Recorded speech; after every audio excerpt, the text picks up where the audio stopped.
News room live में आपका स्वागत है और मैं हूं आपके साथ शीतल शर्मा। न्यूज रूम लाइव की शुरुआत करेंगे इस वक्त। सीधे आपको पहले ही संसद लिए चलते हैं जहां पर आज की कार्यवाही शुरू हो चुकी है। लाइव तस्वीरें पहले। माननीय सदस्यगण, आज हमारा देश राष्ट्रीय एकता, संप्रभुता और अखंडता की रक्षा के लिए समर्पित भारतीय सेना के अद्भुत पराक्रम और बलिदान की याद में कारगिल विजय दिवस की 25वीं वर्षगांठ मना रहा है। कारगिल युद्ध के दौरान हमारे वीर सैनिकों ने कठिन भौगोलिक बाधाओं, प्रतिकूल मौसम के बावजूद अदम्य साहस और असाधारण वीरता का परिचय देते हुए विजय श्री प्राप्त की है। इस अवसर पर ये सभा अपने वीर सैनिकों को नमन करती है और उन शहीदों के प्रति अपनी कृतज्ञता प्रकट करती है जिन्होंने राष्ट्र की सुरक्षा हेतु अपना सर्वस्व बलिदान कर दिया। ये सभा उन शहीदों के परिजनों के प्रति भी अपनी गहरी संवेदना व्यक्त करती है। ये सभा उन वीर सैनिकों के प्रति अपनी श्रद्धांजलि अर्पित करती है जो हमारे राष्ट्र की एकता और अखंडता को अक्षुण्ण बनाए रखने के लिए इस युद्ध में वीर गति को प्राप्त हुए थे। अब ये सभा उन सभी वीर सैनिकों की याद में कुछ देर मौन रहेगी।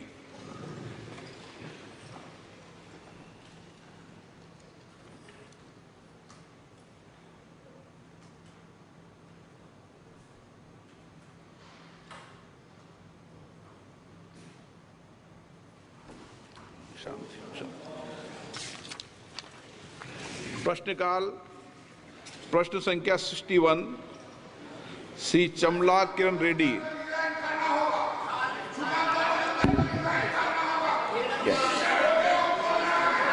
समला Kiran Reddy. Question number repeat. Question number 61। माननीय मंत्री जी,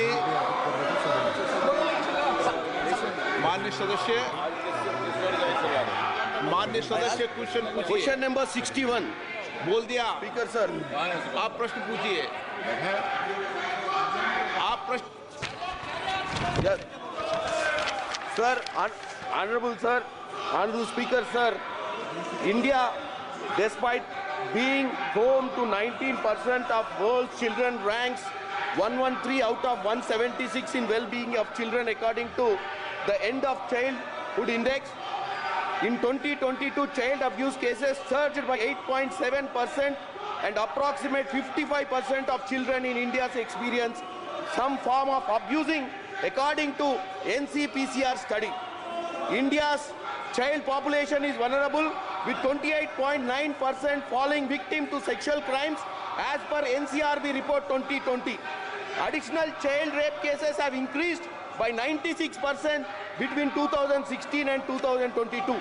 As per CRY analysis of NCRB data, also India accounts for strategizing 40% of global child marriages according to the National Family Health Survey. Speaker sir, I would like to ask Honorable Minister for steps taken by the government among the best 50 performing countries in child well-being index with a timeline for the completion of the same. माननीय मंत्री जी। अध्यक्ष महोदय, mission वात्सल्य के माध्यम से माननीय प्रधानमंत्री जी के कुशल नेतृत्व में हमारी सरकार द्वारा शुरू की गई मिशन वात्सल्य योजना का उद्देश्य भारत के हर बच्चे के लिए एक स्वस्थ एवं खुशहाल बचपन सुनिश्चित करना है। इसके लिए ऐसी संवेदनशील, समर्थनकारी और समकालिक इकोसिस्टम स्थापित करना है जिससे उनका पूर्ण विकास संभव हो सके और कोई बच्चा पीछे न छूटे के लक्ष्य को ध्यान में रखकर बनाए गए इस योजना के अंतर्गत कठिन परिस्थितियों में फंसे बच्चों को सहायता एवं सहारा दिया जाता है। एवं उन्हें मेन स्ट्रीम से जोड़ा जाता है और विभिन्न पृष्ठभूमियों से आने वाले बच्चों के समग्र विकास हेतु उपाय किए जाते हैं। सरकार की ये सोच है कि कोई भी बच्चा जो मेन स्ट्रीम से अगर वो हट गए हैं तो उसके लिए हमारे मिशन वात्सल्य के माध्यम से हम उनको हर तरह की सुविधाएं उपलब्ध कराते हैं ताकि बच्चा कैसे वो संस्थागत परिवेश में रहकर वो उसका सुधार हो सके और समय समय पर चूंकि राज्य Mr. Gadani is listed today in 0 hour. I have allowed in 0 hour. Come on, what have you to say on this? Honorable Chairman, sir. One, I am sure Parliamentary Affairs Minister will agree. Should they be rising in chorus? Sir, No, tell me. Otherwise, they will rise in chorus, you will rise in chorus, the House will be in chaos. Sir, you are the custodian of this August House. Nobody will deny or nobody will say that your ruling will not be abided by any member of this August House. So, the Honorable Chairman has given a ruling that the matter has been declined under Rule 267. However, I have just gone through the matter. The matter is very serious. Sir, how does it matter? You are making a speech. No, I didn't allow them to go. Sit down. No, I am there saying so. Sir, So the Sir, matter may be, the Sir, Honorable Minister, Honorable Minister, when leader of the opposition, when leader of the opposition rose and wanted to digress, I intervened. Same happens with you. All I am saying is, I have declined your notices under Rule 267, and number two, I am in some kind of pain because after my ruling, which is very categorical, and I will not bear it. Please take your seat. No. You can raise it. I have said so in 0 hour, allowed it already, but this will not happen. Please bear with me. Honorable members, I am not able to persuade myself to accede to these Rule 267 notices. These notices are not in consonance with the ruling imparted by me. The purpose was no. आप इस वक्त सदन की कार्रवाई देख रहे थे। दोनों सदनों की कार्रवाई इस वक्त लगातार जारी है और एक दूसरे पर जो है आरोप प्रत्यारोप भी देखने को मिल रहे हैं। कल कुछ शब्दावली की वजह से सुर्खियां भी वहां पर देखने को मिल रही थी और कहीं ना कहीं अब फिलहाल अभी ये बजट सत्र लगातार चल रहा है।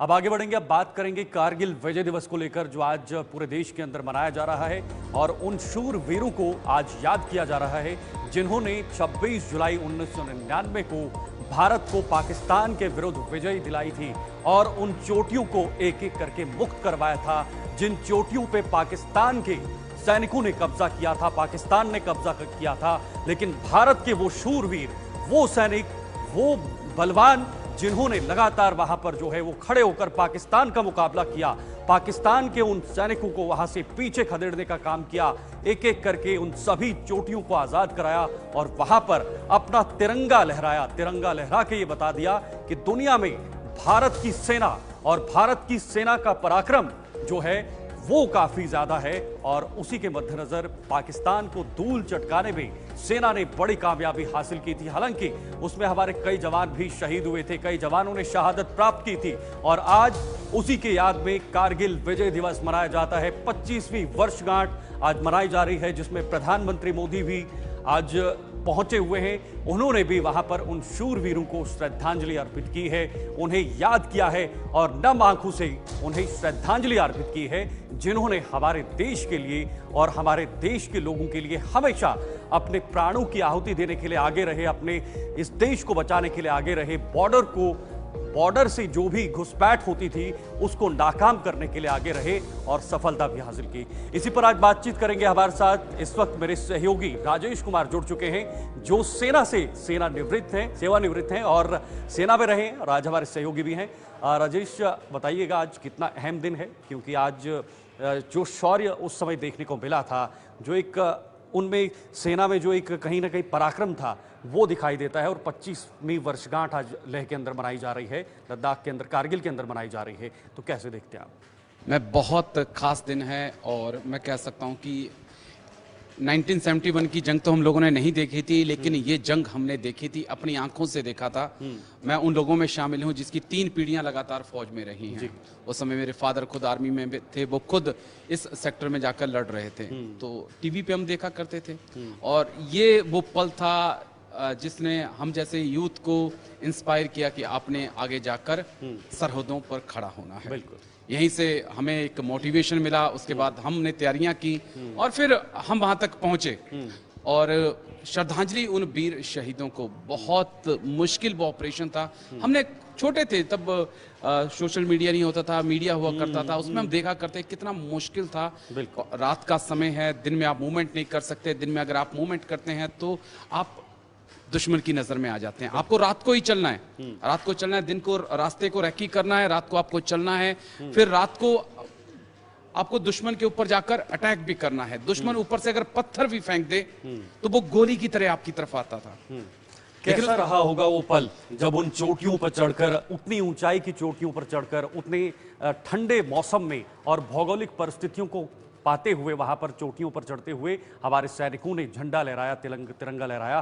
कितना मुश्किल था उनके लिए वो पल। हालांकि आप तो रहे नहीं, लेकिन सेना में रहे हैं, तो आप जरूर इन चीजों को गहराई से देखते होंगे। उन पहाड़ियों को नापा है, चाहे उसके बाद ही गए हैं, लेकिन उन पहाड़ियों को अपने कदमों से नापा है, देखा है कि उनकी ऊंचाई क्या है।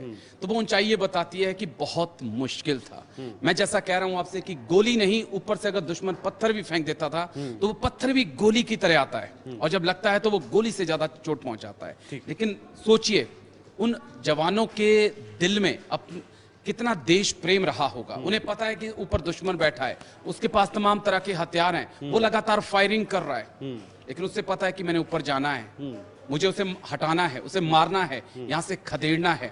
60 दिन तक ये ऑपरेशन चला, 500 से ज्यादा जवानों को हमने खोया, 2-3 हजार से ज्यादा पाकिस्तान के जवानों को मौत के घाट उतारा, लेकिन तब तक चैन से नहीं बैठे, तब तक हमने तिरंगा फहरा नहीं दिया टाइगर हिल्स के ऊपर। और ये उन वीर सपूतों की वजह से हो पाया, जिन्हें आज हम कह सकते हैं कि श्रद्धांजलि दे रहे हैं। जहां पे पीएम मोदी भी पहुंचे हुए हैं द्रास में, उन वीर सपूतों को श्रद्धांजलि दे रहे हैं, तो उन लोगों की वजह से हो पाया। और ये इस देश का इतिहास रहा है, ये आज से नहीं, महाराणा प्रताप से ये इतिहास रहा है कि जब जब इस देश के ऊपर संकट आया है, इस देश की सेनाएं आगे बढ़कर आई हैं और नाको चने उन्होंने दुश्मन को चबाया है। और आगे भी इसी तरह का काम करेगी। बहुत बहुत शुक्रिया आपका राजेश, हमारे साथ जुड़ने के लिए। और राजेश जो सेना में अपनी सेवाएं दे चुके हैं और सेना में रह चुके हैं, वो गहराई से इस चीज को देखते हैं। लेकिन आज का दिन बेहद खास है क्योंकि मौसम बदलता है, साल बदलते हैं, सरकारें बदलती हैं, बहुत सारी चीजें बदल जाती हैं, लेकिन उन शूरवीरों का नाम और उन शूरवीरों की शहादत अभी भी उन पत्थरों पर अंकित है, उन चोटियों पर अंकित है जहां पर उन्होंने इस विजय को दिलाया था और भारत को विजय प्राप्त करवाया था। उन चोटियों से, ऊंची ऊंची चोटियों से, जहां की परिस्थितियां बहुत ज्यादा मुश्किल थी। तो चलिए एक बार फिर से मेरे साथ विनोद कुमार जी, वरिष्ठ पत्रकार, हमारे साथ ज्वाइन हो चुके हैं। उनसे भी आज के इस खास दिवस पर बातचीत करना चाहेंगे। विनोद जी, कैसे देखते हैं आज के दिन को? क्योंकि वो सेना के जवान, वो वीर शहीद जिन्होंने शहादत प्राप्त की है इस देश को जीत के लिए आगे रखने के लिए, और जीत भी हासिल की थी हमने आज ही के दिन, आज से 25 साल पहले। बिल्कुल आपने ठीक कहा। और प्रधानमंत्री नरेंद्र मोदी ने जो आज कहा है वो बड़ा इम्पोर्टेंट है कि सत्य, संयम और सामर्थ्य का परिचय दिया था। ये सच्चाई है, सदाकत है, संयम भी था, सच्चाई भी थी। एक तरफ भारत चाह रहा था कि अपने पड़ोसी मुल्क जिसको अपना छोटा भाई समझ करके शांति का प्रोसेस शुरू कर रहा था, बस से बात शुरू करने की बात की गई थी, लाहौर बस गई थी, और दूसरी ओर पाकिस्तान ने अपनी नापाक हरकत को अंजाम देते हुए कारगिल का किया। तो आप अंदाजा लगा सकते हैं कि जो प्रधानमंत्री नरेंद्र मोदी ने कहा है कितना स्टीक है कि ये सत्य, सामर्थ्य के एक परिचय जो है वो दिया है। मुझे आज का दिन पूरे समूचे भारतवासियों के लिए बहुत इंपॉर्टेंट है। जितने भी सुप्रीम सेक्रीफाइस दिया, चाहे 545 लोगों ने अपना बलिदान दिया है, और बलिदान देकर के इस पूरी जंग को, इस वार को जीता है। आज का दिन सबके लिए बड़ा महत्वपूर्ण है। विनोद जी, पीएम मोदी ने सीधे उन आकाओं को ललकारा है जो आका पाकिस्तान में बैठकर जम्मू कश्मीर को या फिर भारत को बर्बाद करने का एक षड्यंत्र रच रहे हैं और उसमें कई हद तक फिर से ये सफल हो रहे हैं। यानी जम्मू कश्मीर को लेकर भी उन्होंने बातचीत की है कि जो भी आतंकी यहां पर घुस रहे हैं उनको एक एक करके मारा जाएगा, उनको ये बताया जाएगा कि भारतीय सेना किसी से कम नहीं है। तो क्या एक सीधा सीधा संदेश है पाकिस्तान के लिए? क्या आप अगर नजर उठाते हैं तो आपकी इस जो भी आप करेंगे भारत के लिए या जम्मू कश्मीर के लिए गंदी नजर रखेंगे तो उसका कड़ा जवाब यहां से दिया जाएगा?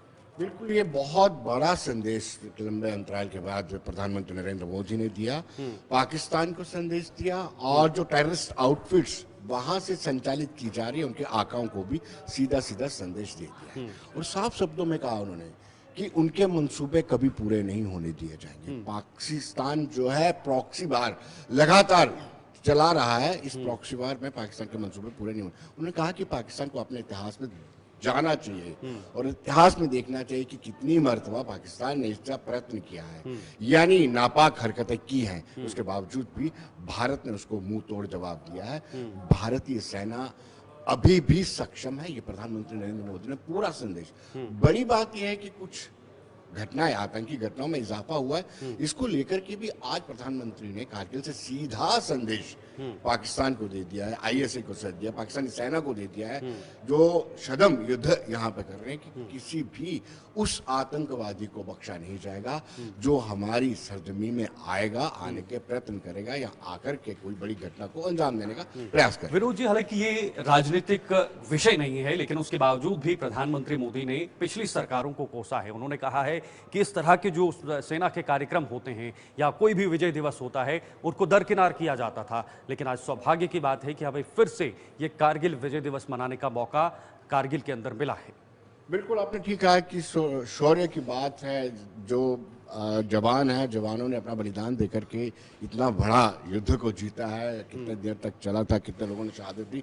लेकिन बड़ी बात यह है कि इसके बावजूद भी, अगर आपने ठीक कहा कि ये सियासत करने का वक्त नहीं है, लेकिन फिर भी उन्होंने संदेश दिया है कि पिछली जो सरकारें थी, पूर्व सरकारों, उनको, तत्कालीन सरकारों को भी इस तरीके से इस शौर्य गाथा का दिन मनाना चाहिए था, अच्छे तरीके से इसको सेलिब्रेट। साथ साथ उन्होंने ये भी कहा, एक बड़ा इंपॉर्टेंट, कि अगर हम आर्मी में रिफॉर्म्स लाते हैं, अग्निवीर का जिक्र करते हुए, तो उसमें किसी तरह से कि भ्रम नहीं फैलाना चाहिए, किसी को भ्रमित नहीं करना चाहिए और उस पर राजनीति नहीं करनी चाहिए। ये इंपॉर्टेंट जो है आज का बयान उनका रहा है। मतलब सीधे सेना के जो कॉन्फिडेंस है, सेना का जो कहीं ना कहीं एक आत्मविश्वास है, उसको कम नहीं करना है, उसको बढ़ाना है जितना हो सके, क्योंकि आने वाले समय में कोई भी दुश्मन देश अगर हमारी तरफ आंख उठाकर देखता है तो उसको मुंह तोड़ जवाब भी देना है। बिल्कुल शीतल, आपने ठीक कहा कि जब आप देखिए खुद प्रधानमंत्री वहां पर जाते हैं, श्रद्धांजलि देते हैं, उनके परिजनों से मिलते हैं जिन्होंने अपना बलिदान दिया है, तो कहीं ना कहीं जो सेना का एक प्रत्येक जवान है उनका मनोबल बढ़ता है, उनका मनोबल बढ़ता है। और आज जिस तरीके से उन्होंने संबोधन किया, जो उनका बॉडी लैंग्वेज थी वो भी साफ साफ बता रही थी कि किस तरीके से प्रधानमंत्री नरेंद्र मोदी अपनी सेना के एक एक प्रत्येक जवान के साथ खड़े हैं। उनकी बॉडी लैंग्वेज इस बात का प्रतीक है कि वो चाहते हैं कि सेना का मनोबल निरंतर बढ़ता रहे और इस तरह के कार्यक्रम में ज्यादा से ज्यादा लोग शिरकत करें ताकि और भी मनोबल बढ़े। ठीक है, बहुत बहुत शुक्रिया आपका हमारे साथ जुड़ने के लिए। और फिलहाल इस वक्त हमारे साथ वरिष्ठ पत्रकार विनोद कुमार जी जुड़े हुए थे, जिन्होंने बताया कि किस तरह से पीएम मोदी ने सीधा संदेश पाकिस्तान को दिया है कि अगर आप आंख उठाकर देखते हैं भारत की तरफ या जम्मू कश्मीर की तरफ तो उसका जवाब दिया जाएगा और उसके लिए हमारी सेना 2400 घंटे तैयार है, बॉर्डर पर तैयार है, सीमा रेखा पर तैयार है और हर वक्त अगर यहां की तरफ कोई भी घुसपैठ करने की कोशिश करता है तो उसको तुरंत मार गिराया जाएगा। प्रधानमंत्री मोदी ने क्या कुछ कहा था वो सुनिए। मलिक जी, पूर्व सेनाध्यक्ष जनरल मनोज पांडे जी, वीरता पुरस्कार प्राप्त सेवारत और सेवानिवृत्त सैनिकों, करगिल युद्ध के बहादुर वीरों की माताएं, प्रॉक्सी वॉर के सहारे अपने आप को प्रासंगिक बनाए रखने का प्रयास कर रहा है। लेकिन आज जब मैं उस जगह से बोल रहा हूं जहां आतंक के आकाओं को मेरी आवाज सीधे सुनाई पड़ रही है। मैं आतंकवाद के इन सरपरस्तों को कहना चाहता हूं कि उनके नापाक मंसूबे कभी कामयाब नहीं होंगे।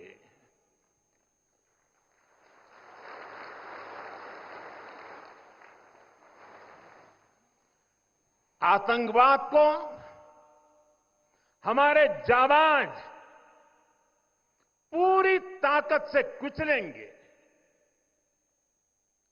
दुश्मन को मुंहतोड़ जवाब दिया जाएगा। साथियों, लद्दाख हो या फिर जम्मू कश्मीर, विकास के सामने आ रही हर चुनौती को भारत परास्त करके ही रहेगा।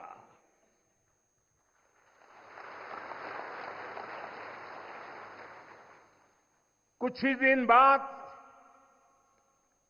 इस 5 अगस्त को आर्टिकल 370 का अंत हुए 5 वर्ष पूरे होने जा रहा है। जम्मू कश्मीर आज नए भविष्य की बात कर रहा है, बड़े सपनों की बात कर रहा है। जम्मू कश्मीर की पहचान G20 जैसी ग्लोबल समिट की अहम बैठक करने के लिए हो रही है। इंफ्रास्ट्रक्चर डेवलपमेंट के साथ साथ जम्मू कश्मीर लेह लद्दाख में टूरिज्म सेक्टर भी तेजी से ग्रो कर रहा है। दशकों बाद कश्मीर में सिनेमा घर खुला है। 3.5 दशक के बाद पहली बार श्रीनगर में ताजिया निकला है। धरती का हमारा स्वर्ग तेजी से शांति और सौहार्द की दिशा में आगे बढ़ रहा है। साथियों, आज लद्दाख में भी विकास की नई धारा बनी है। सिंकुल्ला टनल, इसके निर्माण का काम शुरू हुआ है। सिंकुल्ला टनल के जरिए लद्दाख पूरे साल हर मौसम में देश से कनेक्टेड रहेगा।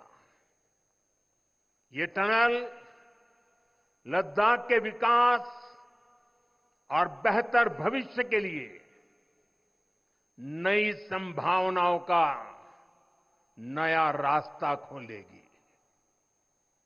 हम सभी को पता है कि कठोर मौसम की वजह से लद्दाख के लोगों को कितनी मुश्किलें आती हैं। सिंकुल्ला टनल के बनने से ये मुश्किलें भी कम होगी। मैं लद्दाख के मेरे भाई बहनों को इस टनल का काम शुरू होने के लिए विशेष बधाई देता हूं। साथियों, लद्दाख के लोगों का हित हमेशा हमारी प्राथमिकता रहा है। मुझे याद है कोरोना के समय में करगिल क्षेत्र के हमारे कई लोग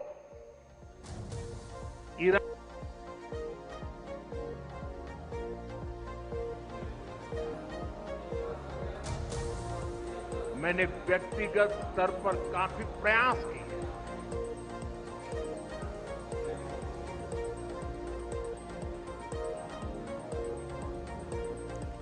तो आपने प्रधानमंत्री को इस वक्त सुना। कारगिल से प्रधानमंत्री मोदी ने क्या कुछ कहा था, किस तरह से उन्होंने सेना के पराक्रम को लेकर अपनी बड़ी बातें यहां पर रखी और पाकिस्तान को सीधे तौर पर चुनौती दी। आज कारगिल विजय दिवस पूरे देश के अंदर मनाया जा रहा है और इसको लेकर हर जगह उन शूर वीरों को श्रद्धांजलि दी जा रही है। इसी क्रम में उत्तर प्रदेश के मुख्यमंत्री योगी आदित्यनाथ ने भी श्रद्धांजलि अर्पित की है और संबोधन किया है। क्या कुछ कहा है वो भी सुनिए।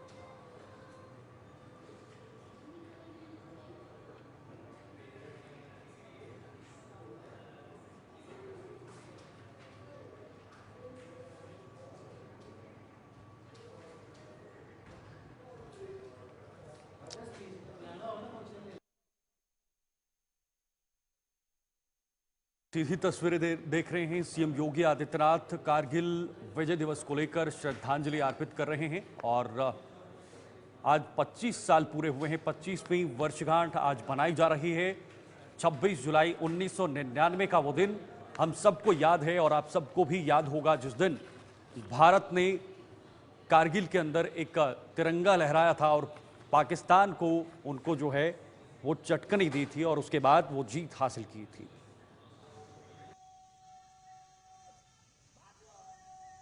दो 2017 में सरकार प्रदेश में बनने के बाद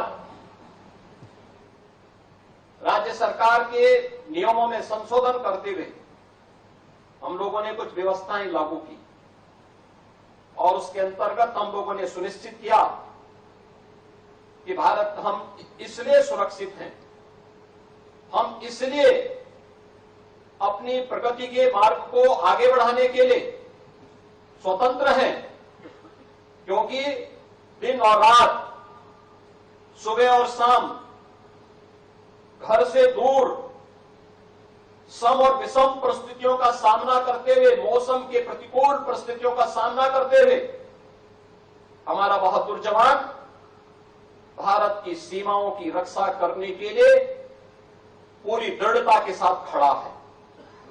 हम आज अगर भारत को दुनिया की एक बड़ी ताकत बनाने की ओर अग्रसर कर रहे हैं और विकसित भारत के प्रधानमंत्री मोदी जी के संकल्पों को आगे बढ़ा रहे हैं, इसमें निश्चितता छुपी हुई है कि हमारी सीमाएं सुरक्षित हैं। इन सीमाओं की सुरक्षा करने वाले उन बहादुर जवानों को जो देश की सीमाओं की सुरक्षा करते हुए या देश के अंदर अगर कहीं पे किसी भी विकट परिस्थिति से मुकाबला करने के लिए हमारे बहादुर जवान जाता है, उस बहादुर जवान के शहीद होने पर हम लोग राज्य सरकार की ओर से भी उन्हें कुछ सहायता प्रदान करेंगे। और हम लोगों ने उस समय यह व्यवस्था दी थी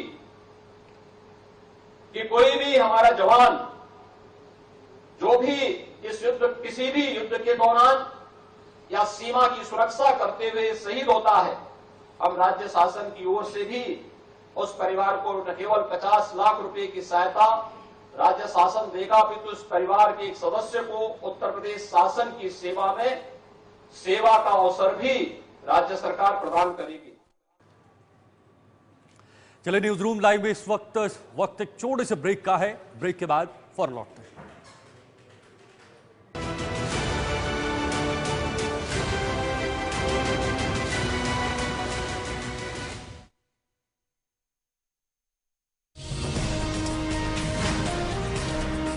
में कार्यवाही जारी है।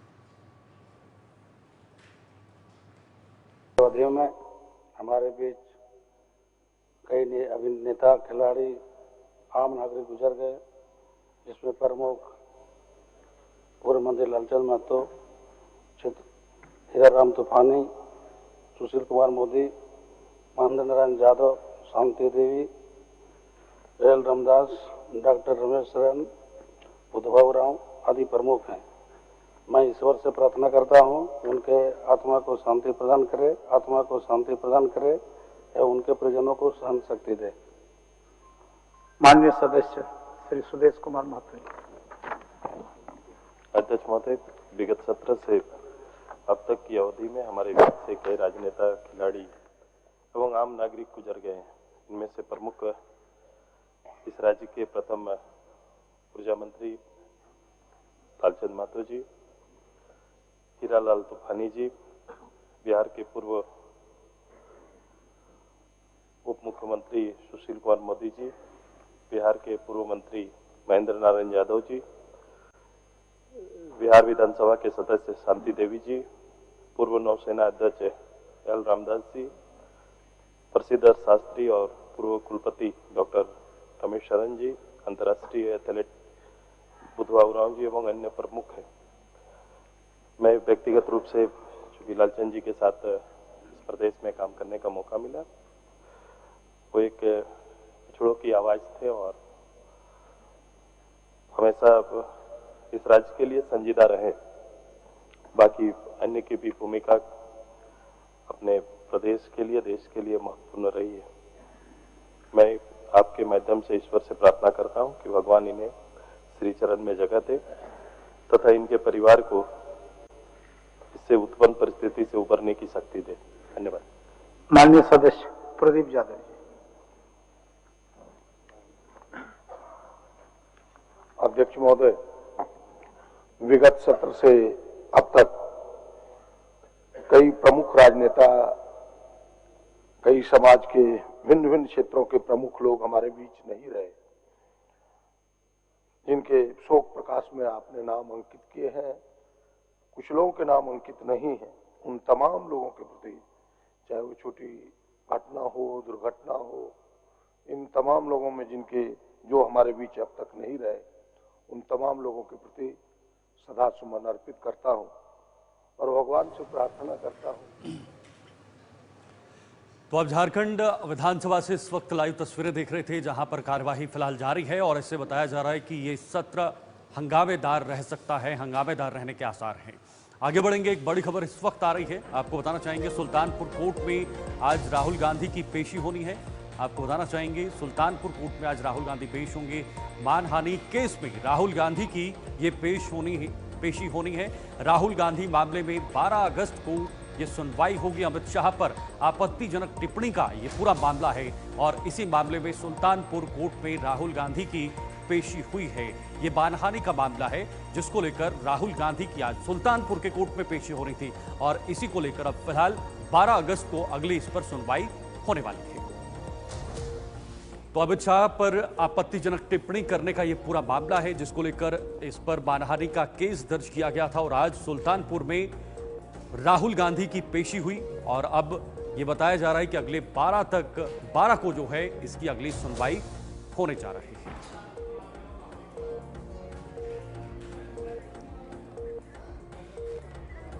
भूपेंद्र सिंह इस वक्त हमारे साथ हमारे संवाददाता फोन लाइन पर जुड़ चुके हैं। सीधे भूपेंद्र के पास जाकर इस पर जानकारी भी लेंगे। भूपेंद्र, पूरी जानकारी बताइएगा। कोर्ट में पेशी हुई है और अब अगली सुनवाई 12 को होनी है।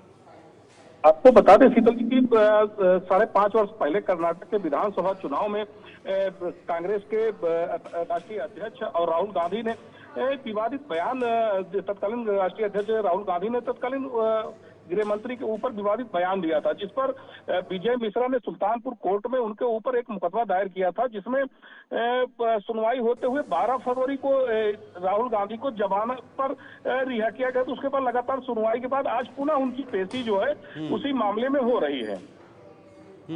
भूपेंद्र, क्या लगता है ये मामला कितना गंभीर है और क्या इसमें कोई ना कोई बड़ा कदम उठाया जा सकता है? कोर्ट की तरफ से कोई बड़ा फैसला सुनाया जा सकता है? कोर्ट के रुख से अंदाजा लगाया जा सकता है कि निरंतर हर जो है 15 दिन पर एक तारीख जो है राहुल गांधी को दी जा रही थी और उनको दबाव बनाया जाता है कि वो लगातार निरंतर कोर्ट में पेश हों। और कोर्ट के रुख को देखते हुए राहुल गांधी आज जो है सुल्तानपुर में पेश हुए हैं, एमपी एमएलए कोर्ट में उनकी पेशी हुई है। जी, तो क्या रणनीति रहेगी राहुल गांधी की तरफ से आने वाले समय के लिए? आपको बता दें कि राहुल गांधी आने से पहले ही अपना प्रोटोकॉल जो है भेज दिया था और कार्यकर्ता उनके जो है उनको पूर्वांचल एक्सप्रेसवे से ही, लखनऊ से लेकर पूर्वांचल एक्सप्रेसवे पर लेके वो आए और उनके साथ साथ काफिले लंबे रहे और पुलिस ने जो है छावनी में तब्दील कर दिया था पूरी दीवानी निवाले को। जी, बहुत बहुत शुक्रिया आपका भूपेंद्र, तमाम जानकारी साझा करने के लिए। भूपेंद्र इस वक्त इस खबर पर हमारे साथ बने हुए थे, जिन्होंने कहा कि राहुल गांधी किस तरह से वहां पर पहुंचे और वो आगे जो है उनका क्या प्लान रहने वाला है। राहुल गांधी का आरोपों से फिलहाल इनकार देखने को मिला है। कोर्ट में राहुल ने आरोपों को खारिज कर दिया है, क्योंकि कोर्ट में जब पेशी हुई थी उस दौरान में राहुल गांधी ने सभी आरोपों को खारिज कर दिया है और राहुल गांधी ने अपना बयान भी दर्ज कराया है सुल्तानपुर के कोर्ट में, जहां पर उनकी पेशी होनी थी। तो फिलहाल ये खबर निकल कर आ रही है कि राहुल गांधी ने इन सभी आरोपों से फिलहाल इनकार कर दिया है। कोर्ट में राहुल ने आरोपों को पूरी तरह से खारिज कर दिया है। राहुल गांधी मामले में अब 12 अगस्त को सुनवाई होनी है और उस सुनवाई के दौरान में राहुल गांधी किस तरह से उनकी जवाबदेही होगी, किस तरह से वो अपनी तरफ से अपनी बातों को कोर्ट में पेश करेंगे और क्या कोर्ट उनके खिलाफ कोई बड़ा फैसला या बड़ा कदम उठाएगा, ये देखना होगा। लेकिन फिलहाल राहुल गांधी ने इन सभी आरोपों को खारिज कर दिया है और आने वाली 12 अगस्त को इस पूरे मामले में सुनवाई होनी है। ये पूरा मामला आपत्तिजनक टिप्पणी का है। गृह मंत्री अमित शाह के खिलाफ आपत्तिजनक टिप्पणी का यह मामला है, जिसको लेकर मानहानि केस राहुल गांधी के खिलाफ दर्ज हुआ था और इस मामले में राहुल गांधी की पेशी आज सुल्तानपुर कोर्ट में हो गई और उसके बाद उस दौरान जब पेशी हुई तो पेशी के दौरान में राहुल गांधी ने तमाम जो इन पर आरोप लगे हुए थे उनको पूरी तरह से खारिज कर दिया है और अब ये आगे की जो सुनवाई है ये 12 अगस्त को होनी है।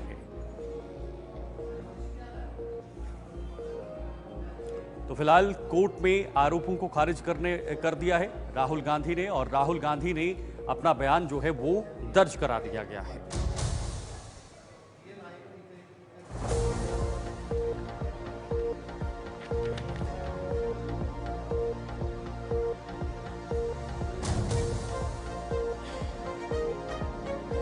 तो चलिए बढ़ते आगे, एक और बड़ी जानकारी इस वक्त आ रही है, वो भी आपको बताना चाहेंगे। जिस तरह से पूरे देश के अंदर जो मौसम और बाढ़ बारिश से लेकर जो है वो कहीं ना कहीं त्राहिमाम हो रहा है और पूरे देश के अंदर इस वक्त बारिश की स्थिति बनी हुई है, जहां पर कई राज्यों में अलर्ट भी जारी किया गया है बारिश को लेकर, क्योंकि लगातार पिछले कई दिनों से जब से मानसून की जब यहाँ पर प्रवेश हुआ था उसके बाद लगातार कई ऐसे राज्य हैं जो बारिश की चपेट में आ चुके हैं। सड़कें भरी हैं, लबालब हो चुकी हैं, कई जगहों पर नुकसान हुआ है, कई जगहों पर मौतें भी हुई हैं। खास तौर पर उत्तर प्रदेश की बात करें तो वहां पर बहुत ज्यादा नुकसान इस बारिश की वजह से हुआ है और कई राज्यों में बाढ़ बारिश से हालात बिगड़ चुके हैं।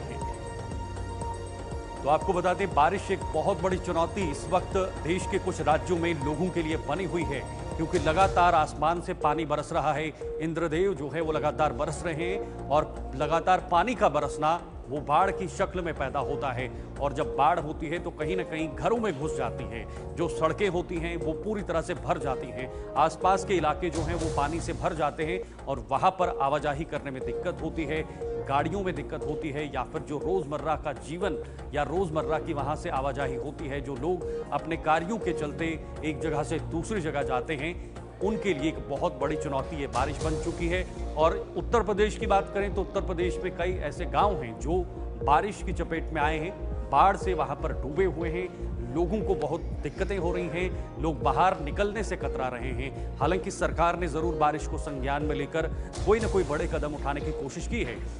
उत्तर प्रदेश के साथ साथ गुजरात में भी लगातार बारिश हो रही है, महाराष्ट्र में भी बारिश का तांडव देखने को मिल रहा है, पानी बरस रहा है, सड़कें भरी हैं और चारों तरफ जो है वो बारिश के से लोग जो हैं वो बेहाल नजर आ रहे हैं। गुजरात की बात करें तो वहां पर कुछ दिनों पहले भारी बारिश के चलते एक बिल्डिंग गिरी थी, बिल्डिंग के गिरने से वहां पर 3 लोगों की मौत हुई थी और वो भी अपने आप में एक बहुत बड़ा मामला था।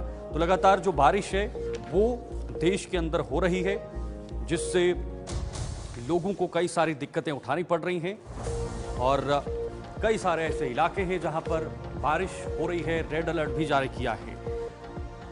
तो मैं बता दूं, महाराष्ट्र के कई जिलों में तेज बारिश के कारण बाढ़ जैसे हालात बने हुए हैं। राज्य की 18 जगहों पर एनडीआरएफ और मुंबई की बात करें, ठाणे, रायगढ़, पालघर, रत्नागिरी, सिंधुदुर्ग, सत्रा और सांगली में एसडीआरएफ की तैनाती की गई है। तो फिलहाल ये कुछ तस्वीरें आपकी टीवी स्क्रीन पर, सूरत गुजरात में क्या स्थिति बनी है वो भी आप देख सकते हैं।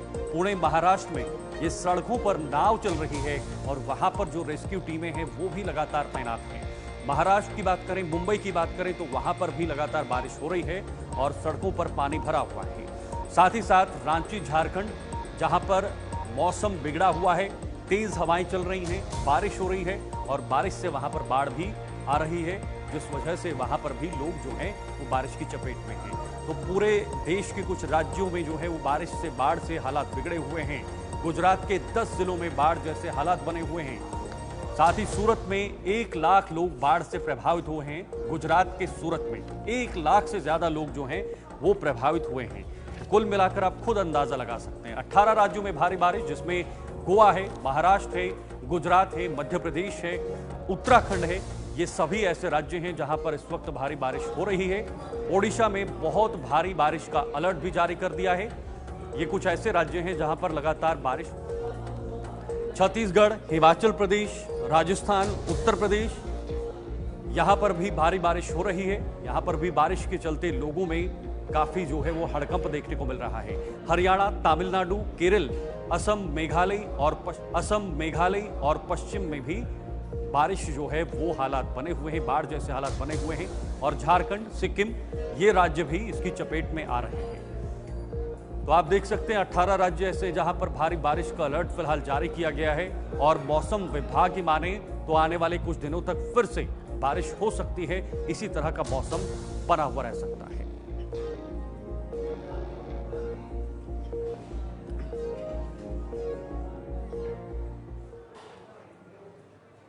चलिए अब आपको लिए चलते हैं सीधे देहरादून, जहां पर उत्तराखंड के मुख्यमंत्री पुष्कर सिंह धामी संबोधित कर रहे हैं।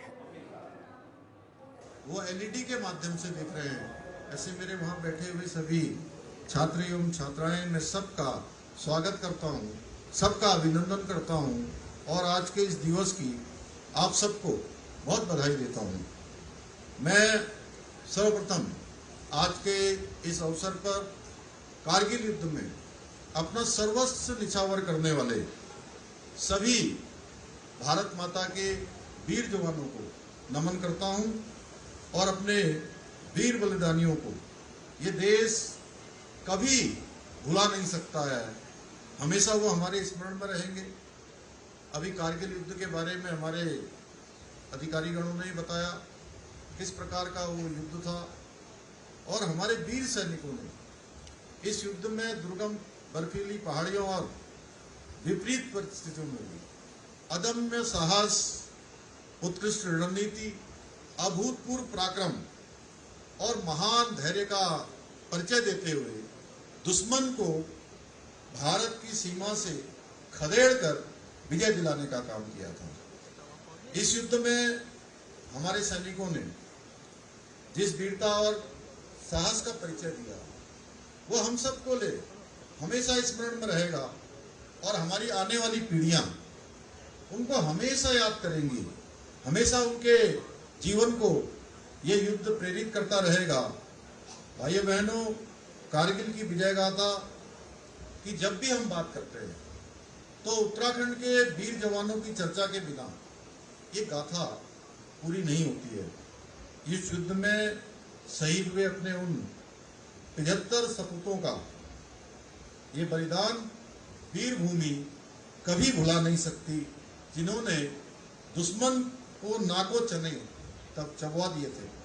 भाइयों बहनों, कोई भी युद्ध बिना राजनीतिक साहस और दूरदृष्टता के नहीं जीता जाता।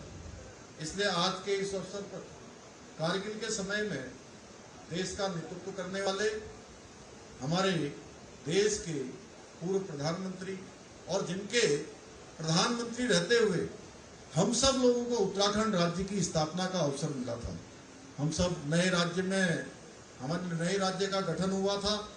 श्रद्धेय अटल बिहारी वाजपेयी जी को भी आज के इस अवसर पर मैं भावांजलि अर्पित करता हूं। और आप सबको याद होगा, देश की आजादी के बाद अनेक युद्ध देश के अंदर हुए और हमारी जो सेना है, भारत की सेना, वो विश्व की सबसे सशक्त सेनाओं में से एक रही है। हमेशा उसने दुश्मन को पीछे धकेलने का काम किया, हमेशा मात देने का काम किया, दुश्मन के दांत खट्टे करने का काम किया और हर बार हम युद्ध के मैदान में युद्ध जीत जाया करते थे। लेकिन जब समझौते की मेज आती थी, यानी टेबल पर जब बात होती थी, तो हम जीता हुआ युद्ध टेबल पर हार जाते थे, क्योंकि ऐसी दूरदर्शिता का नेतृत्व नहीं था और कारगिल का ये युद्ध मैं समझता हूं पहला युद्ध है जिसको भारत की सेना ने अदम्य साहस, वीरता और पराक्रम से जहां युद्ध के मैदान में जीता, वहीं हमारे प्रधानमंत्री जी के राजनीतिक नेतृत्व के कारण से उस समय के प्रधानमंत्री अटल बिहारी वाजपेयी जी के समय में एक इतिहास और भारत के लिए खड़ा हुआ। वो इतिहास है युद्ध के मैदान में सीना जीती और टेबल पर भी वो युद्ध हम जीत पाए। भाइयों बहनों, यह अवसर हमको हमारे प्रधानमंत्री जी ने दिया। भाइयों बहनों, आज हमारे प्रधानमंत्री मोदी जी के प्रयासों से सेना न केवल पहले से अधिक सशक्त हो रही है, बल्कि उसकी यश कीर्ति भी लगातार बढ़ रही है। और आज कारगिल विजय दिवस के अवसर पर आदरणीय प्रधानमंत्री जी प्रातःकाल ही आज सैनिकों के बीच में द्रास क्षेत्र में वहां पर हमारे उन वीर शहीदों को श्रद्धांजलि अर्पित कर रहे हैं। और ये होता भी कैसे है जब नेतृत्व ऐसा होता है। अभी जनरल सबरवाल साहब यहां से बोल रहे थे, बहुत अच्छी बात है कि पूरे विश्व के लोग जो नहीं चाहते कि भारत मजबूत भारत बने, भारत सशक्त भारत बने, भारत शक्तिशाली भारत बने, ऐसे लोग सारे षड्यंत्रों के तहत भारत की गति को रोकने के लिए प्रधानमंत्री मोदी जी की गति को रोकने का प्रयास उन्होंने पिछले चुनाव में किया है। वो हम सब लोगों ने देखा है किस प्रकार से उन्होंने विदेशों से ऐसे राजनीतिक दलों की मदद की है, ऐसे स्लीपर सेल्स की मदद की है, जिनके माध्यम से वो भारत को कमजोर करके मोदी जी के चलते हुए कदमों को, भारत की बढ़ती हुई विकास की गति को रोकना चाहते हैं। हम सबको ये समय, मैं समझता हूं कि सेना के लोग हों या भारत के लोग हों, पहली बार या सेना का मनोबल बढ़ाने की बात हो या भारत को आगे बढ़ाने की बात हो, भारत के इतिहास में ये समय पहली बार आया है जब पूरा विश्व आज भारत की ओर देख रहा है। भारत अगर कुछ बोलता है तो आज पूरा विश्व देखता है। भाइयों बहनों, एक समय ऐसा था कि विश्व के मंचों पर हम जब भारत का प्रतिनिधित्व देखते थे तो भारत विश्व के मंचों पर अपनी बात भी नहीं कह पाता था, अपने हकों को भी नहीं मनवा पाता था। भाइयों बहनों, हमारी पहचान बन गई थी कि दब्बू भारत, पिछलक्कू भारत, ऐसा भारत जो विश्व के मंचों पर अपनी पैरवी भी नहीं कर पाता है। इस अवसाद की स्थिति से भारत को किसी ने निकालने का काम किया है तो हमारे प्रधानमंत्री नरेंद्र मोदी जी ने किया। भाइयों बहनों, आज भारत कुछ बोलता है तो पूरा विश्व दिखता है। विश्व के अंदर अगर कोई घटना होती है तो दुनिया के देश एक टकटकी लगाकर इंतजार करते हैं कि आज विश्व के इस परिदृश्य में भारत का रूप क्या होने वाला है। ये नया भारत बनाने का काम हो रहा है। भाइयों, आपने सुना पुष्कर सिंह धामी इस वक्त देहरादून से लाइव थे जो संबोधन कर रहे थे। आगे बढ़ेंगे, बात करेंगे। एक और बड़ी खबर इस वक्त आ रही है, मायावती को लेकर बसपा सुप्रीमो ने केंद्र पर निशाना साधा है। इस वक्त की बड़ी अपडेट आ रही है, बजट को लेकर केंद्र सरकार पर सवाल उठाए हैं बसपा की सुप्रीमो ने, और बजट में यूपी का ध्यान नहीं रखा गया है, ये मायावती का कहना है। केंद्र सरकार सौतेला व्यवहार कर रही है। मायावती ने ये बड़ी बातें बजट को लेकर कही हैं। उन्होंने सीधे सीधे केंद्र सरकार पर निशाना साधा है। सौतेला व्यवहार यहां पर केंद्र सरकार जो है वो कुछ राज्यों के साथ कर रही है। उत्तर प्रदेश को बजट में कुछ नहीं मिला है, ये मायावती का कहना है। बजट में यूपी का ध्यान नहीं रखा गया है। तो अब कुल मिलाकर विपक्ष सरकार पर लगातार हमले पर हमले कर रही है बजट को लेकर खास तौर पर, और सीधा सीधा विपक्ष का कहना है कि बिहार और आंध्र प्रदेश को इतना बड़ा पैकेज मिला है, लेकिन क्या बाकी राज्यों को भी देना चाहिए था। और अब कहीं ना कहीं यहां पर उत्तर प्रदेश के सहारे अपनी किश्ती को किनारे लगाने की कोशिश मायावती ने की है। एनडीए सरकार द्वारा संसद में पेश बजट में भी देश व आम जनहित से अधिक राजनीतिक स्वार्थ के तहत विभिन्न राज्यों के बीच भेदभाव, पक्षपात व असंतुलन बढ़ाने के विरुद्ध आक्रोश व विरोध स्वाभाविक, ये बातें जो है मायावती ने कही हैं। हालांकि केंद्र द्वारा ऐसा सौतेला व्यवहार आज कोई बात नहीं है। बीएसपी ने भी यूपी में इसे झेला है। केंद्रीय बजट से दुखी पीड़ित गैर भाजपा शासित राज्यों ने इसको लेकर नीति आयोग की बैठक में भाग नहीं लेने का निर्णय लिया है, जबकि यूपी जैसी विशाल आबादी वाले गरीब व पिछड़े राज्य पर बजट में समुचित ध्यान नहीं देना भी कितना उचित है। केंद्र द्वारा देश व जनहित को सर्वोपरि रखते हुए कहीं न कहीं उत्तर प्रदेश को लेकर कदम उठाने चाहिए थे। ये सीधा सीधा निशाना यहां पर मायावती ने जो है वो केंद्र सरकार पर कसा है। चलिए, न्यूज रूम लाइव में आज के लिए फिलहाल इतना ही। मुझे दीजिए इजाजत। नमस्कार।